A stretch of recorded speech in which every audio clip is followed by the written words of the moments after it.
Muchas gracias por la invitación. Como se mencionó, la charla del día de hoy va a abordar el tema de lectura crítica de estudios transversales. Como parte, bueno, vamos a ir viendo aspectos teóricos dentro de la revisión del artículo. He elegido un artículo hace poco publicado por un grupo de trabajo en el cual también me encuentro yo. Particularmente en este estudio yo soy el primer autor. Eh, para, para retirar un poco el mito o la falsa o el falso creer, ¿no? Que puedas ver que todo, que digamos un estudio tiene que ser perfecto o que los estudios no tienen que tener limitaciones. No hay estudio perfecto, todos tienen limitaciones. Ya. Todos tienen limitaciones, entonces justo por eso vamos a revisar un artículo realizado por mí, donde yo soy primer autor. Entonces, toda crítica, comentario, consulta, duda va a ser respondida y es bienvenida. Además, me gustaría también mencionar que vamos a ir revisando algunos aspectos o algunos criterios de evaluación para lectura crítica, bueno, para revisión, ¿no? Crítica de un artículo de investigación específicamente para estos que tienen un diseño transversal. Entonces, bueno, voy a empezar comentándoles un poco, a grosso modo, de el objetivo del estudio, cómo fue realizado, basándonos o enfocándonos más en la metodología, que es aquello que debe de ser revisado críticamente en un artículo de investigación y que debe de no dejarse pasar por alto ninguno de los aspectos que contiene la metodología, y vamos a ver si es que se ha detallado adecuadamente en este artículo, y si no, pues también se mencionará. Entonces, bueno, también elegí este artículo por ser un poco más enfocado a la coyuntura actual. Empecemos. El artículo de investigación es un análisis transversal. Ya desde el título vamos viendo que se menciona el diseño del artículo, un análisis transversal de la intención de la vacunación contra la COVID-19, las percepciones y también la duda, enfocándonos hacia las creencias en Latinoamérica y el Caribe. No se menciona si son adultos, no se menciona si son niños, solo en Latinoamérica y el Caribe. Ok. Revisando un poco más a fondo el resumen, vemos que el objetivo fue evaluar la aceptabilidad de las vacunas, evaluar también el miedo a efectos adversos y los factores asociados a estos dos componentes en Latinoamérica y el Caribe. Hasta ahí, hasta la introducción, no se menciona nada de la población ni algo relacionado. Yendo hacia la metodología, ya podemos ver que se menciona que se realizó un análisis secundario de datos de una base de datos recolectada por la Universidad de Maryland y Facebook, que incluyó a personas de 18 o más años encuestadas desde el 15 de enero hasta el 1 de febrero, un periodo de 16 días. Se evaluaron los dos desenlaces, la intención de vacunación y el miedo a efectos adversos, y también otras características como variables sociodemográficas, sintomatología de COVID, adherencia a estrategias comunitarias de mitigación, seguridad económica y alimentaria y evaluación de salud mental.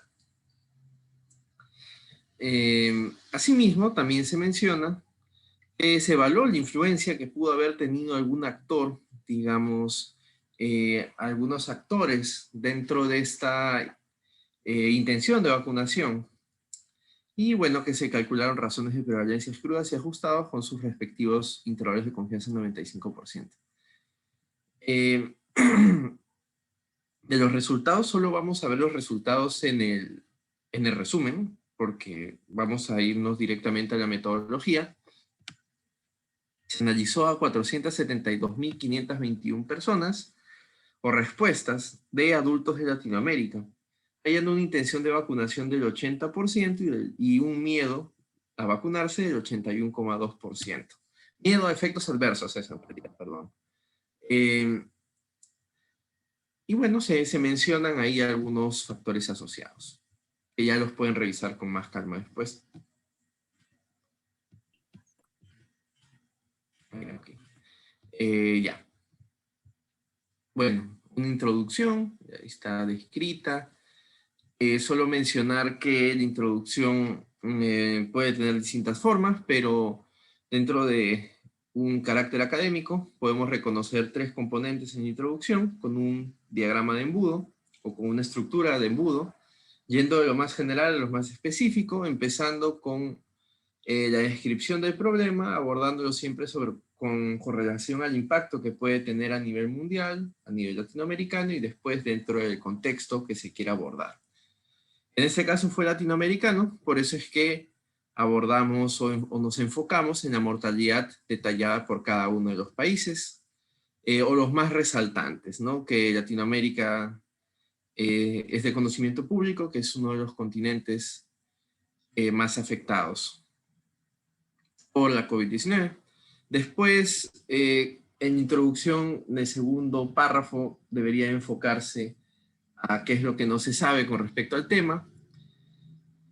Y el tercer párrafo, a qué es lo que se va a hacer. Ahora, no hay una estructura a la cual uno deba de aferrarse con mucha vehemencia a redactar una introducción, pero lo que he mencionado es una estructura académica. Dentro de cada párrafo incluso se debe o lo que se sugiere es también mantener una estructura académica con una oración de fuerza, oraciones de soporte y una oración de cierre. Esto a nivel general, dándoles un marco de aspectos de redacción. Vamos a lo que nos interesa, la metodología. Se menciona el diseño del estudio y la fuente de datos.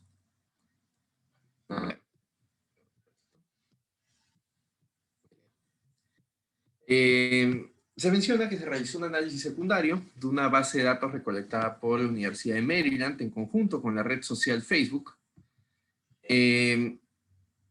Esta encuesta, digamos, incluyó información demográfica o sociodemográfica, autorreporte de sintomatología de COVID-19, seguridad económica y alimentaria, evaluación de salud mental.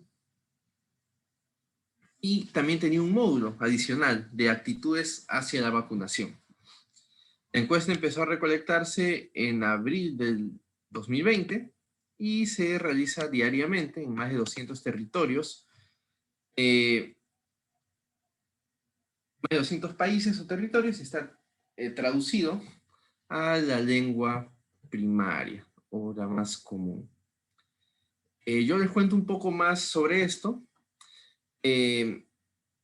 porque justamente es uno de los tópicos que se aborda en la evaluación crítica o lectura crítica de un artículo. La Universidad de Maryland realizó un muestreo aleatorio, es decir, dentro de todos los usuarios de Facebook que estaban dentro del marco muestral para seleccionar a los participantes, utilizó un muestreo aleatorio. De esta forma enviaba diariamente invitaciones a cada uno de los participantes. O bueno, a cada uno de los usuarios de Facebook dentro de cada región. Dentro de cada región, dentro de cada país, ¿no? De Latinoamérica. Ahora, esta es una encuesta mundial, ojo.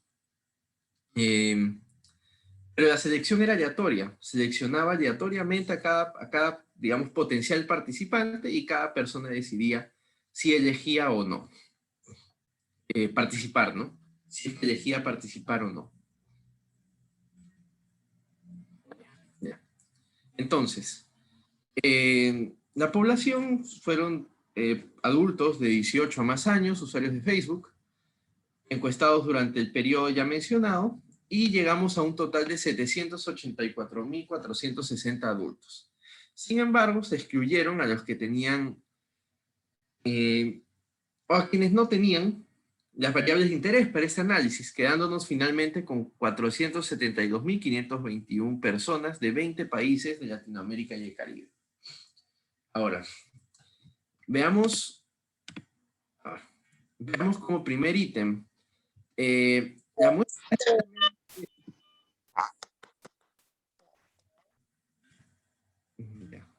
la muestra es realmente representativa como primer ítem. Bueno, esto deberíamos de ver, ¿no? ¿A qué le llamamos representatividad? ¿Hubo algún método aleatorizado para seleccionar la muestra? ¿Es realmente representativa de lo que menciona? Bueno, no está descrito en el artículo, pero justo por eso hice el aporte. Primero debemos de ver cuál es la representatividad de la muestra. Entonces, la representatividad, en este caso, sería a nivel de usuarios de Facebook. No podríamos nosotros extrapolar estos resultados a población general, por más que podamos nosotros afirmar o tener datos que en Latinoamérica y el Caribe una buena proporción o existe una alta proporción de participantes o de personas de la comunidad que utilicen Facebook. Por más que eso puede estar descrito, no podemos afirmar que nuestro estudio o que este estudio es representativo de la población general. Entonces, ¿es representativo a nivel de usuarios de Facebook? Bueno, se podría decir que sí. Se realizó un muestreo aleatorio dentro del marco muestral que son usuarios de Facebook y de esa forma se llegó a seleccionar a los participantes. Ahora, sigamos viendo. Variables. ¿Cómo se midieron las variables? Tenemos dos variables principales o variables de desenlace que son la intención de la vacunación y el miedo a efecto adverso de la vacunación o efectos adversos, que a la traducción serían efectos secundarios, ¿no? Bueno, se vio la intención de vacunación de la siguiente forma, ¿no? Si se le ofreciera una vacuna para prevenir la COVID-19 el día de hoy, usted elegiría vacunarse. Y bueno, se contó con alternativas, sí, definitivamente, sí, probablemente, no probablemente y no definitivamente. ¿Ok? Por otro lado, el miedo a los efectos adversos de la vacunación se midió de esta forma, ¿no? ¿Qué tan preocupado está usted o qué tanto le preocupa experimentar o sufrir un efecto secundario ante la vacunación contra la COVID-19? Y aquí pueden ver las alternativas. Muy preocupado, moderadamente preocupado, poco preocupado y para nada preocupado. Entonces, acá viene el segundo punto que nosotros tenemos que ver. Estas variables, digamos, fueron medidas adecuadamente, las principales. Primero enfocándonos en las principales. Fueron medidas adecuadamente, bueno, en este caso deberíamos nosotros buscar un instrumento para medir la intención de vacunación, un instrumento validado, porque esta es una pregunta mediante un autorreporte. Es decir, es una pregunta bien directa que se podría decir que sí abarca o que sí mide, sí es válida para medir. Sin embargo, no es una pregunta que esté validada.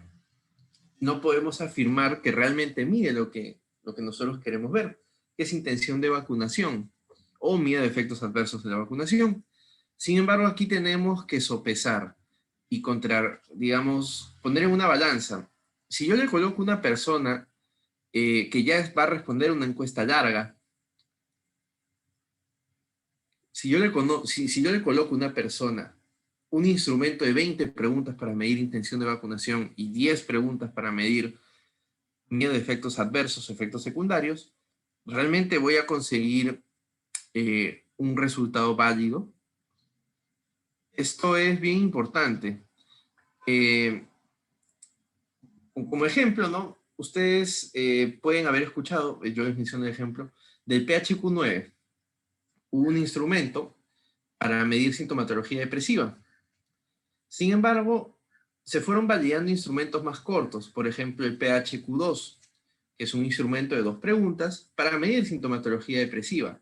Es un instrumento reducido que contiene 2 preguntas del PHQ-9, pero que está validado y cuenta con un adecuado rendimiento diagnóstico para evaluar sintomatología depresiva. Entonces, ¿ustedes por qué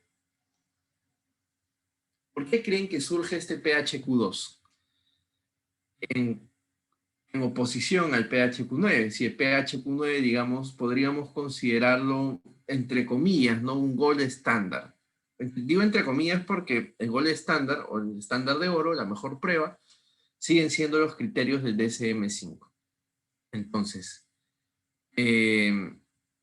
considerando esto, debemos de decir, ok, probablemente surgió el PHQ-2 debido a que se necesitaba contar con un instrumento de más rápida aplicación y que tenga una mejor adherencia a los participantes. Si una persona tiene una encuesta de 200 preguntas, a la número 50 ya no va a responder adecuadamente y va a marcar por marcar.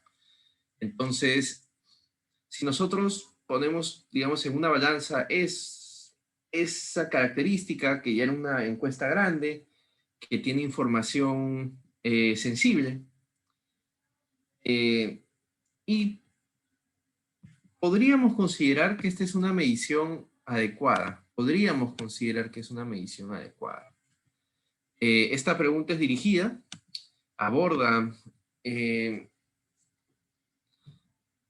podría decir que bien, lo que desea medir. Y bueno, sí, sí considero que es una medición válida. ¿Podría ser mejor? Sí, podría ser mejor. Podría validarse con un instrumento, digamos,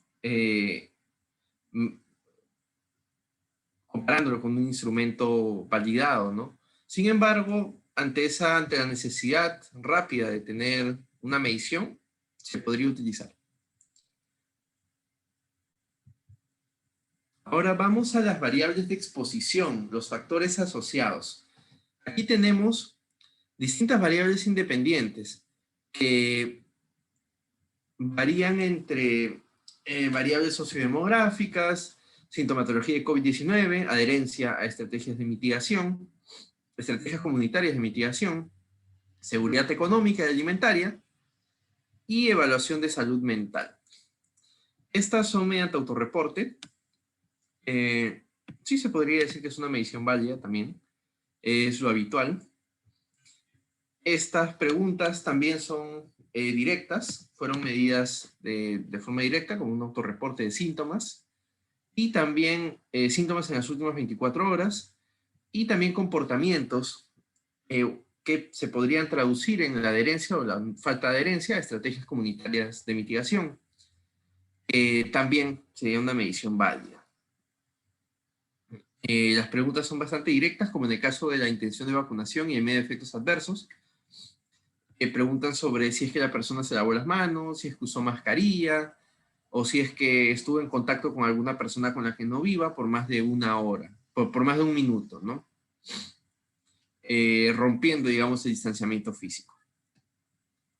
Igual, la seguridad económica y la alimentaria pudo ser mejor. En el caso de la seguridad económica, se menciona, ¿no? Como qué tan preocupado te sientes de tener suficientes alimentos para la próxima semana. Considerando que la seguridad alimentaria va enfocada también hacia cantidad y calidad, podríamos decir que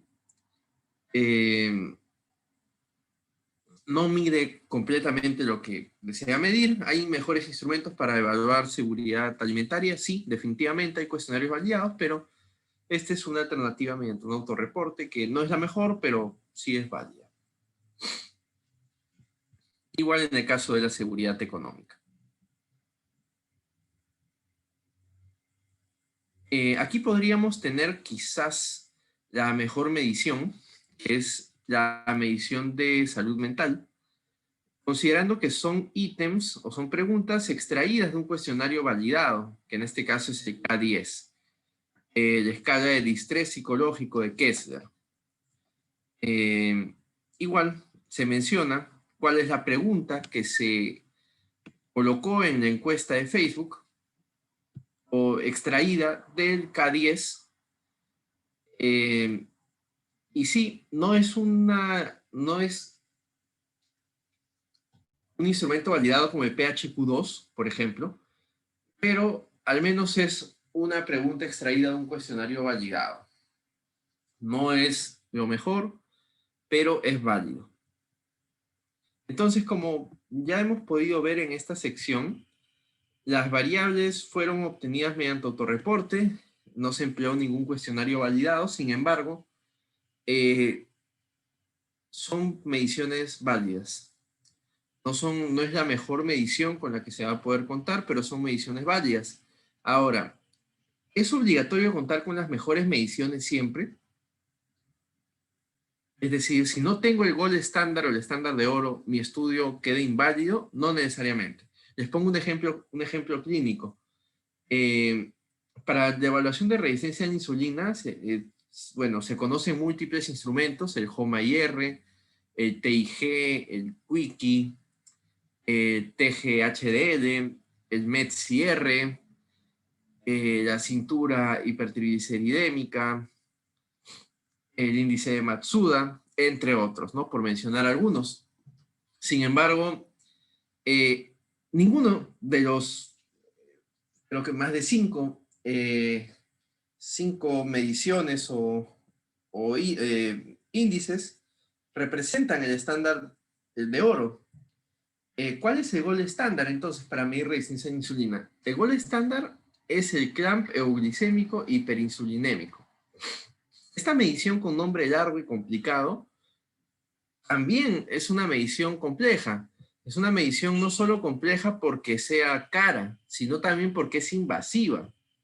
Entonces, si yo quisiera dosar o evaluar la resistencia a la insulina en las personas de manera rutinaria, en una consulta de 10 minutos o de 12 minutos, como es el promedio en Perú, en un hospital, ya sea de MINSA o de la Seguridad Social, no podría yo medir mediante estos métodos invasivos, uno, porque es muy caro, y dos, porque es muy difícil. Entonces, ¿cómo puedo medir yo resistencia a la insulina? Bueno, con cualquiera de los métodos que he mencionado. Ok, doctor, pero entonces, ¿por cuál me voy? Bueno, depende, qué tengas a tu alcance. Si puedes medir insulina y si puedes medir glucosa, bueno, recomendaría el HOMA-IR, ¿no? Que es la medición más clásica, junto al índice de Matsuda y al Quickie. Son índices basados en insulina, pero también tienes otros índices no basados en insulina, como el TGHDL, el TIG, y ustedes dirán, doctor, pero ¿por qué surgieron estos segundos índices? Bueno, justamente por la primera razón, que no siempre tienes insulina, o no siempre vas a poder medir insulina. Entonces siempre van surgiendo alternativas que siempre y cuando sean validadas, no tienen que ser tu gold estándar, no tienen que tener una sensibilidad y especificidad del 99% o del 98%. Pueden tener un rendimiento diagnóstico adecuado, un área bajo la curva adecuada, una sensibilidad y especificidad buena, y uno puede utilizar estas mediciones. Entonces, no nos enfrasquemos en que si no tengo el gold estándar no puedo hacer mi estudio. Lo que sí estaría mal es que utilices una medición no validada si es que cuentas con mediciones validadas. ¿Ok? Ahora, doctor, pero entonces, ¿por qué usted no utiliza una medición validada? Bueno, porque es una base de datos secundaria, en primer lugar. Y bueno, eso en realidad sería, porque fue un análisis de base de datos secundaria. Entonces, tienes que acomodarte a lo que tienes. ¿Ya?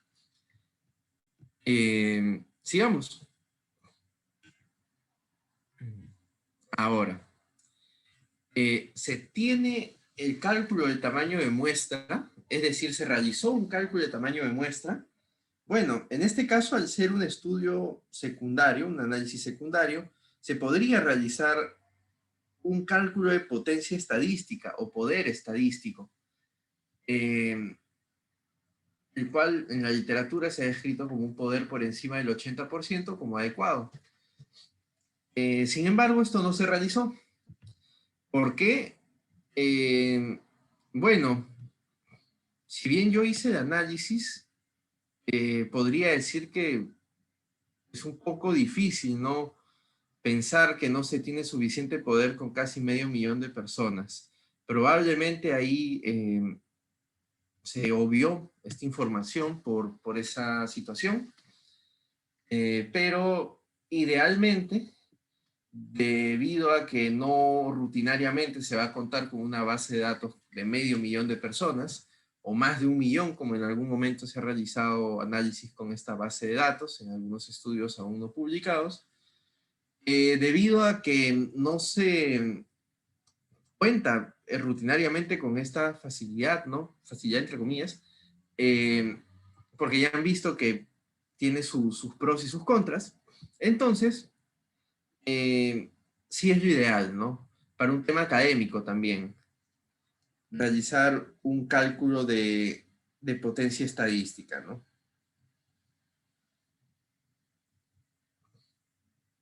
Ahora, sigamos por acá. Análisis estadístico, ok. ¿Se describió adecuadamente el análisis estadístico? ¿Se realizó el análisis estadístico que se debió realizar? Esta pregunta es variable. No hay un solo análisis estadístico para poder realizar estos, no hay un solo método estadístico, un solo modelo estadístico ahí para la gente que le gusta el análisis multivariado. No hay un solo método para realizar este análisis, definitivamente. Ahora, veamos si es que se comparó al menos adecuadamente los grupos. Se mencionó que se descargó la base en Excel, se pasó al programa Stata y todos los análisis se realizaron con el comando SVY, considerando el muestreo complejo de la encuesta y todo lo que considera, ¿no?, hacer un análisis con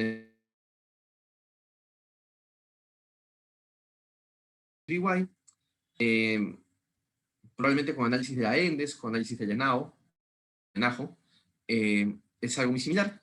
Aquí, bueno, se tuvo que ver los estratos de la encuesta y las unidades primarias y secundarias, ¿no? ¿Qué más? Se describió las variables cualitativas mediante el uso de frecuencias absolutas y proporciones ponderadas, de acuerdo al muestreo complejo con sus respectivos intervalos de confianza del 95%. Además, el análisis bivariado se realizó mediante la prueba de chi cuadrado con corrección del Rao-Scott para este muestreo complejo. Además, se realizó modelos lineales generalizados, los famosos GLM, para la familia de Poisson y función de enlace logarítmica o función de enlace log para los usuarios de Stata, que para evaluar, ¿no? Digamos, se realizó este análisis de regresión para evaluar factores asociados a los dos desenlaces del estudio. Se calcularon razones de prevalencia crudas y ajustadas con sus respectivos intervalos de 95% y se aplicó un criterio estadístico para seleccionar a las variables que iban a ingresar al estudio o que iban a ingresar, perdón, que iban a ingresar al modelo ajustado. Entonces, y además, se menciona que se evalúa la posible colinealidad entre las covariables incluidas en el modelo final. ¿Ok? Hay más, bueno, consideraciones éticas. Vamos al análisis estadístico. ¿Se realizó adecuadamente la comparación? Bueno, tenemos que ver cuál es la medida que nosotros debemos de presentar en un análisis transversal. La medida natural, la medida de asociación natural de un estudio transversal es la razón de prevalencia. Ahora, pero doctor, ¿se pueden calcular odds ratios? Por supuesto. Puedes calcular ORs. Doctor, pero ¿puedo calcular ORs ordinales? También puedes calcular ORs ordinales. Doctor, ¿puedo calcular riesgos relativos? Ahí sí no es lo adecuado. No puedes estimar riesgo. Acá lo que tú vas a calcular son razones de prevalencia que te van a brindar información con respecto a un aumento, una disminución en la probabilidad de la ocurrencia de un evento. Entonces, acá hablamos de probabilidades. Si habláramos de odds, hablaríamos de posibilidades. Y si habláramos de riesgos relativos o hazards, podríamos hablar de riesgos. Ahora, doctor, ¿por qué no podemos estimar riesgos? Bueno, tienes que considerar que la naturaleza de un estudio transversal es aquella en la cual tú realizas una sola medición de tus variables. No es que a una misma persona le haya medido yo 2 veces la encuesta, pero doctor, ahí dice que se realizó del 15 de enero al 1 de febrero, por supuesto, pero en la ficha técnica de la encuesta, tú puedes ver también que Facebook no le envió la misma encuesta, es decir, no buscó encuestar a la misma persona hasta un lapso de más de 8 semanas. Ah, ya, doctor. Entonces, no pudo haber encuestado a la misma persona. Correcto. Por eso es que estamos hablando de un análisis transversal. Ya, se midió en un mismo momento la exposición y el desenlace. La exposición son las variables independientes. Es decir, aplicado a nuestro estudio y en buen cristiano, los factores asociados. ¿Y cuál es nuestra variable de respuesta, variable de desenlace? En este caso, la intención de vacunación y el miedo a efectos adversos.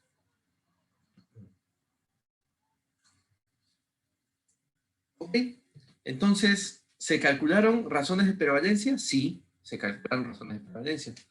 ¿Se utilizó un modelo adecuado? Bueno, es relativo. Pudieron utilizar un modelo log binomial negativo, pero en este caso se optó por un modelo GLM log Poisson por la falta de convergencia en el modelo log binomial negativo. No se detalla ahí, pero sí se planteó. Yo realicé el análisis en este artículo y sí se evaluó. Se detalla exactamente cómo se seleccionaron los potenciales confusores. Sí, se utilizó un criterio estadístico. Y además se evaluó la posible colinealidad entre covariables ingresadas. ¿Se presentaron adecuadamente los resultados? Bueno, vamos a las tablas. Se tiene aquí una tabla 1 con el análisis descriptivo, un análisis descriptivo general, mostrando proporciones ponderadas, y ya, según todas las variables incluidas en el estudio. Se presentó una tabla 2, según los desenlaces. Bueno, en este caso, el primer desenlace, intención de vacunación, igual proporciones ponderadas, y los p-valores estimados mediante la prueba de chi cuadrado con corrección de Rao-Scott, para muestreo complejo, o para muestras complejas. Una tabla 3, que se realizó igual comparando proporciones en base a las covariables o variables independientes, en base al desenlace, al segundo desenlace, al miedo a efectos adversos ante la vacunación, ¿no? Mapas, acá mapas bonitos, igual de forma gráfica, mostrando esta frecuencia o esta proporción ponderada de intención de vacunación y de miedo a efectos adversos. Igual acá, en el caso de las recomendaciones, aquí pueden ver, especificando el mapa A para intención de vacunación ante una recomendación por familia y amigos, el mapa B ante personal de salud local, el mapa C ante personal de la OMS, mapa D ante agentes del gobierno respecto a salud o autoridades, y el mapa E, el más blanquito, el que no hubo, digamos, una intención de vacunación ante la recomendación de políticos. ¿Por qué será? Y bueno, La tabla 4, calculando razones de prevalencia, y aquí podemos ver el análisis de regresión, el análisis multivariado, el cual estimó razones de prevalencia crudas y ajustadas, aquí ven, crudo y ajustado, por los distintos desenlaces, los dos desenlaces que estamos considerando, con el p-valor y los intervalos de confianza. Entonces, ¿podemos decir que realmente se presentó adecuadamente los resultados? Bueno, se exploró o se presentó y se trató de cubrir con los resultados los objetivos planteados al inicio del estudio.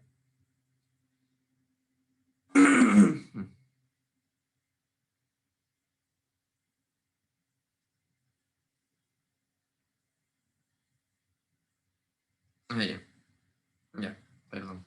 No, se presentó adecuadamente los resultados e incluso aquí tienen unos pies de tabla en los cuales se detalla por qué no se incluyeron algunas variables pese a que hubo asociación estadística o hubo significancia estadística, perdón, en el p-valor, ¿no? Aquí pueden ver el detalle. En el caso de la seguridad económica, por ejemplo, donde dice, por aquí debería decir acá, por ejemplo, ¿no? Doctor, pero aquí el p-valor es menor a 0.001. Claro, pero hubo colinealidad con la seguridad alimentaria, si no me equivoco. Y eso se detalla aquí. Entonces, veamos el siguiente ítem, ¿no? Se comparó, se utilizó una prueba estadística adecuada. Pues sí, esa sería la respuesta para ese último ítem. Aquí les dejo de todas formas el artículo, aquí lo pueden ver. Si gustan, les dejo el link también por el chat. Y me he basado en los criterios o ítems en detalle del Newcastle Ottawa para estudios transversales, una herramienta que surgió para evaluar cohortes en el caso de los estudios observacionales y después pasó a casos y controles, ahora también ha sido adaptada para estudios transversales. La literatura menciona que no es la única herramienta, sin embargo es una de las más aceptadas. Y eso está descrito en la literatura. También pueden revisarlo, no necesitan creerme. Ok, no sé si tienen alguna pregunta, comentario, duda, consulta, sugerencia. Es bien aceptada. Para revisarla, deben de haber dudas o consultas o críticas. Dudas sobre el análisis, que es lo más plausible. Ahora sí pasemos a las preguntas. Mm.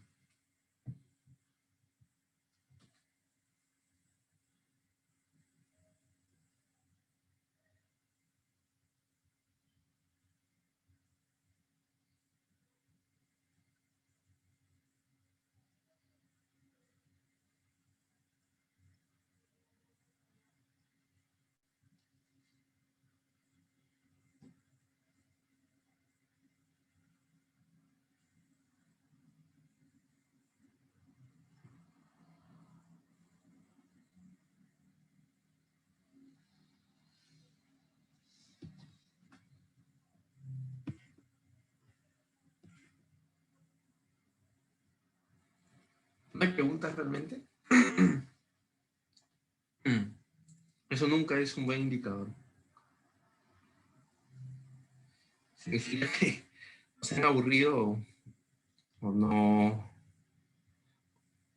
he podido llegar al mensaje. No, pregunten lo que se les ocurra.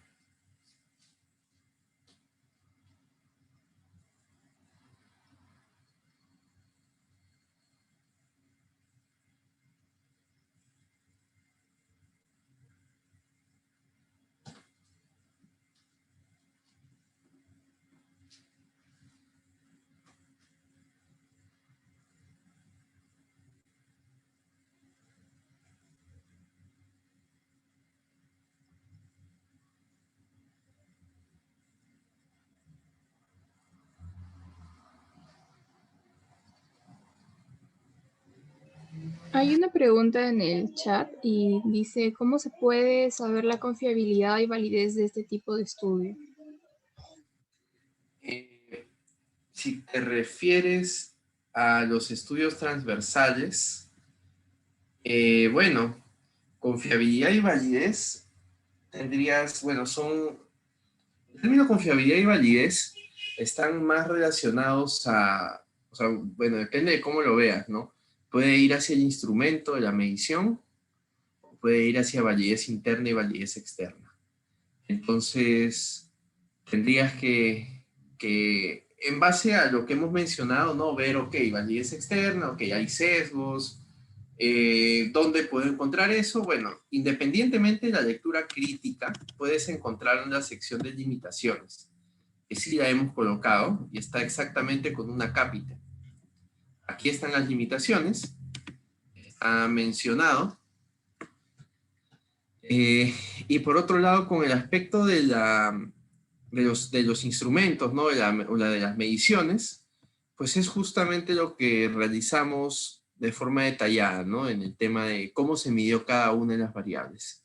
¿Pudo ser mejor en cada caso? Sí, pudo ser mejor, pero no es una mala, una medición inadecuada ante la coyuntura de una encuesta en línea, las cuales, con las cuales hay que ser súper, pero súper, eh, tener mucha precaución. A ver, seguimos con las siguientes preguntas. A ver, dice, buenas noches, ¿se puede realizar un estudio transversal con menos población? Por ejemplo, 100 profesionales y con ese número es aceptable para presentar una revista. Depende, depende. Esa pregunta es buena. Depende porque recuerden que dentro del proceso editorial se tiene, o sea, el editor, digamos, tiene que evaluar ciertos ítems, ¿no? La relevancia, el aporte, sea novedoso un artículo, para poder de esa forma determinar si califica o no para ser publicable. Entonces, un estudio transversal puede ser publicable, lo acaban de ver. Con menos población depende. ¿Depende de qué? Un buen ejercicio es el acrónimo FINER o FINER. En base a eso ustedes pueden ir viendo si es que el tema es factible, innovador, novedoso, relevante, ético. Entonces es variable, pero sí depende del tema y de cómo lo enfoques, ¿no? Y de qué presentes.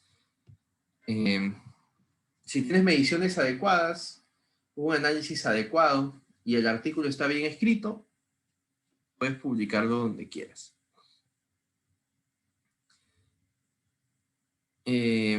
Esos tres últimos ítems que te he mencionado son bien importantes. Buenas noches, ¿cómo evaluar o identificar si hay factores de confusión en un trabajo? Bueno, si quieres hablar, o sea, si vamos a hablar de confusión, tendríamos que, bueno, es un aspecto epidemiológico, ¿no? Incluso podrías, lo idóneo siempre es uno cuando va a realizar un trabajo de investigación, dependiendo de la experticia o no que pueda tener, esto va a variar, uno puede realizar diagramas acíclicos dirigidos, los famosos DAGs. Hay un curso en edX de Miguel Hernán, que es bueno, para DAGs, si es que a alguno le interesa. Y bueno, lo ideal siempre es plantear la asociación mediante estos tags. Es lo ideal. Ahora, ¿es obligatorio? No. Ahora, ¿es la única forma de evaluar confusores? No. Confusores teóricos, ¿no? No. Hay personas, hay investigadores muy reconocidos de mucha capacidad que no les gusta usar tags. Así como hay investigadores muy reconocidos que sí les gustan usar DAGs. Es variable, pero teóricamente lo vas a identificar así. Ahora, ¿cómo, viendo la parte teórica, ¿no? Un confusor es aquel que tiene asociación con el desenlace, tiene asociación con la exposición y no se encuentra en el camino causal. Esos son los criterios clásicos de confusión en epidemiología. Ahora, adicionalmente, tenemos la forma de evaluar confusión de forma estadística. Y eso es justamente basado en lo que he mencionado, y también tiene que ver con cómo nosotros enfoquemos la evaluación de posibles confusores. ¿Cómo nosotros vemos confusores? Bueno, es una respuesta bien amplia, pero tiene que ver con el análisis estadístico que tú quieras hacer. Ahí controlas confusión ajustando por potenciales confusores en el análisis. Tienes criterios epidemiológicos para ajustar tu modelo y tienes criterios estadísticos. ¿Con cuál te casas? Depende. Depende de qué quieras. Puedes hacer los dos modelos y presentas los dos. O puedes hacer los dos modelos y presentas uno. Yo he publicado y hecho artículos con las dos formas. Presentando ambos modelos y comparándolos, o presentando uno solo. He hecho artículos con modelos epidemiológicos y he hecho artículos como este con modelos estadísticos, pero siempre manteniendo el criterio epidemiológico, digamos, al momento de modelar y al momento de evaluar la colinealidad también, como colinealidad teórica. Entonces, la respuesta es depende, como todo en epidemiología. Pero espero haber abordado las principales opciones que hay. Eh, debe haber causalidad entre las variables. Debería. O sea, si bien en un estudio transversal tú tienes la opción de que exista retrocausalidad, es decir, como un ejemplo, ¿no? Un poco tonto, podríamos decirle. Yo les pongo la siguiente premisa, ¿no? Yo veo Netflix porque estoy aburrido, o yo estoy aburrido porque veo Netflix, ¿no? Entonces, ¿qué llevó a qué, no? A a B, B a A, ambos existe causalidad reversa o retrocausalidad. Tienen que evaluarlo, sin embargo, siempre va a haber algo que preceda, ¿no? Por ejemplo, si quieres ver mortalidad, bueno, lo ideal sería un estudio de cohorte, ¿no? Pero porque tienes que evaluar, ¿no? Quieres ver riesgo. Pero eso no quita que hayan estudios de mortalidad transversales, ¿ah? Pero ahora, tú dices, ¿no? ¿Qué fue antes? ¿Mi intención de vacunarme o el sexo que tengo biológicamente, ¿no? Entonces, sería un poco difícil, ¿no? Que la intención de vacunarse cause, digamos, el sexo de la persona o cause la edad de la persona. Entonces, desde ese punto de vista, si bien eso está abordado en las limitaciones, ¿no? Con el aspecto que puede existir, como todo estudio transversal no podemos evaluar causalidad o asociación causal. De todas formas, siempre tienes que enfocarlo desde el punto de vista teórico, ¿no? Pensarlo bien y enfocarlo así.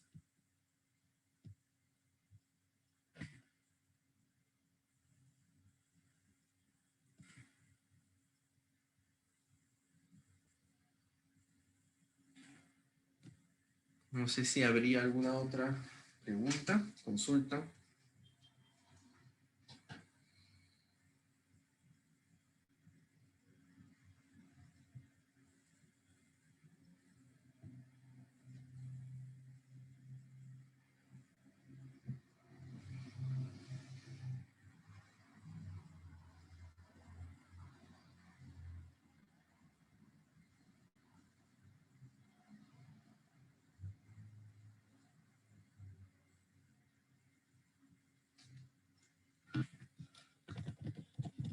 Dejo mi correo, por si acaso.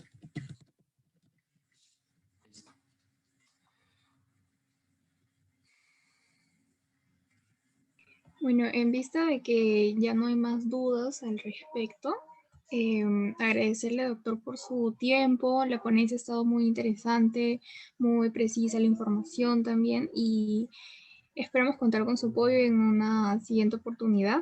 Muchas gracias. Chicos, en el chat ya está activo el post-it. pueden ir llenándolo hasta las 8.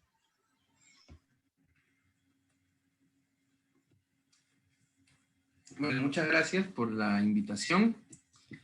Siempre es un gusto colaborar con ustedes.